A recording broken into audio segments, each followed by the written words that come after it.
mino woni daayi. Addimi koye faayi. Mi andi komi maayi. Tawde mi tuubaani. Min koyi koye ladde. Min gannda badde. Ɗo de sey dadde. Humpitu weeɓaani.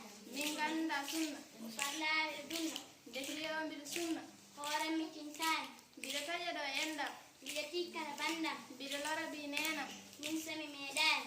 Elle komi ngaari. Meccunde handi haari. Andi hawmoni ndaari. A caandandi hisaani. Ko ni de min mbaano. Ko bolluɓe min jaano. Ko ɗo de min paano. Ko jiituɗo juumaani. Oɗon juulda e dental. Ramnowda e ɓamdal. Oɗon kaalda e gandal. Majjuɗo weemaani. Ɓe cukalon ina janga. Samtorɓe ne jonga. Bonnoɓe ne jonga. Amude cuusaani. Nde yimɓe fof ngari ndendi. Ɗo goonga dari fondi. A yiita hen pundi. Ko nunɗum tampaani. Ɗo galle hawa fecca.